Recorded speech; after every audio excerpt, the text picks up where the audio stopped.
I'm Alex Paul from InvestorStream. Let's take a closer look at Lindian Resources and the broader rare earth space.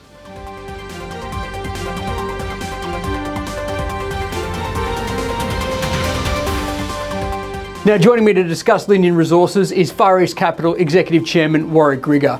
Warwick, it's great to have you back on InvestorStream today, and I'm keen to hear your thoughts on Lindian Resources, which Far East Capital have been covering quite extensively for some time. Your last note painted a positive picture following the release of the maiden MRE for Kangan Kundi, but the market seems to be taking a different view. What's your take? Well, I think it's not stock specific. It's about what's happening with the market generally. The market still hasn't recovered from the bear phase that took it through to June. Certainly, you see the market sort of aggressively looking at particular news flow and hoping to get some kick in share prices out of that. And the money's very mobile at the moment. So often companies create more speculative interest when the facts are less precise. Here we have a resource of 261 million tonnes of 2.19. Maybe some people are saying, I thought the grade was going to be higher, or the tonnage was going to be higher, or something like that. But as much as anything, it's just the way markets are moving at the moment. So it doesn't diminish my expectations of where this could go or what could be achieved at all. It's more just symptomatic of traders moving in and out and trying to get with momentum. And the general view is if an announcement comes out that is good, the traders will say, well, that's all we're going to get for the time being, so let's move the money elsewhere. So I don't think it's anything more significant than that. Thanks, Warwick. So Lindian has shared some great research from Euros on their website, which tells a pretty good story, but I'm keen to get your view on this. So how do you rate Kangan Kundi against some of the other assets of the listed rare earths companies around the world? It stands head and shoulders above the rest for some very important reasons. It's had a lot of work done on it before. Lindian picked this up not as a raw grassroots exploration project.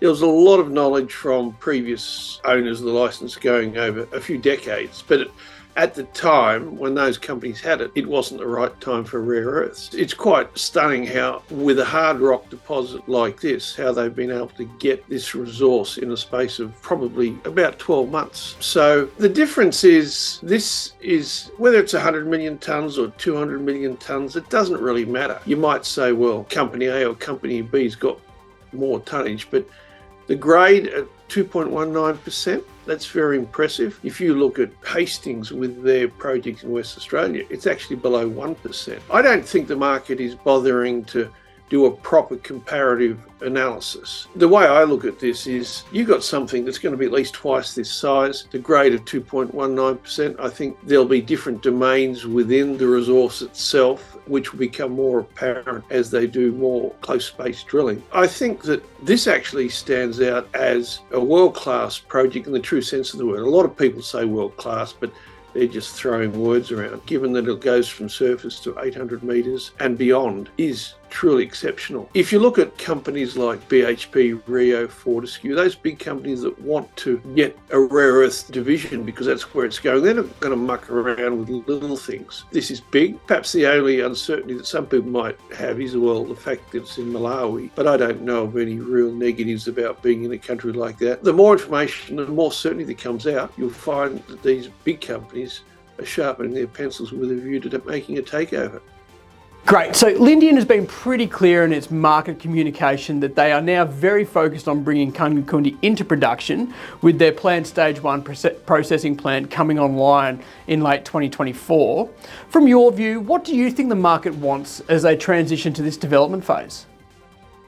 To get above the current capitalisation, to go to the next level, you can't rely on the more hot trading private client investors. You need to have institutions come along and say, well, let's accumulate a big position and take a 5-year view on this. Normally that would happen when there's a placement. The recent $35 million placement would have been a good point for entry of these institutions, but we don't really know how many institutions came on at that point. We don't know how serious they were. Were they people taking a placement because it was a cheap price and therefore they've got some incentive to sell out? I suspect that the institutional presence guidance on that placement isn't as high as the company would have liked. And the company then has to look at reasons why. They'll look at all those sort of things. And I think that the company needs to be thinking, how do we make ourselves more acceptable to the institutions who will be long-term holders? And it may well be that it's international investors, US investors or UK investors, because Australian institutions tend to be spoilt with choices. So I think we know we've got something worthwhile. We've got something of substance. Now it's up to the company to present it in the right way, which is going to make the more conservative investors say, right, well, we'd rather have this than this other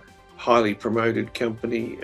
Remember that the share price has performed very well over the last 12 months, and that requires a period of digestion. No one likes to buy something after it's gone up 10 times plus, but through a period of digestion and settling down of the share price, the capital raisings are out of the way, so we don't have to worry about further dilution for a time being. So it's just part of the maturation that these companies go through. And just lastly, Warwick, what catalysts do you think will re-rate this stock, and what are your views on what a deposit like this does in the global rare earth sector?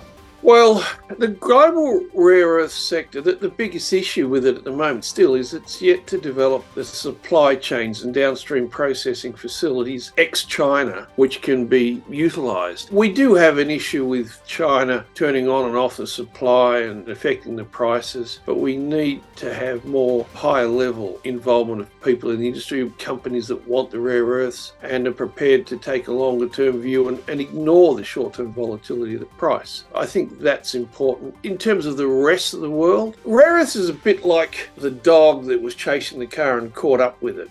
Once you catch the car, what do? There's rare earths everywhere, but it's only the better quality ones. It's only the ones with thinking of the downstream processing and who the customers are going to be. It's those companies that are going to be the ones to back, not the ones that with serendipity, they've got a gold project and they think, well, let's just test for rare earths. Well, we've got it, so let's go for it.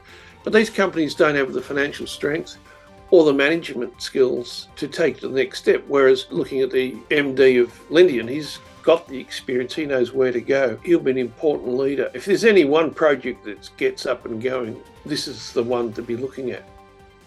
Warwick, really appreciate your insights today. Thanks for joining me. My pleasure. Thanks, Alex.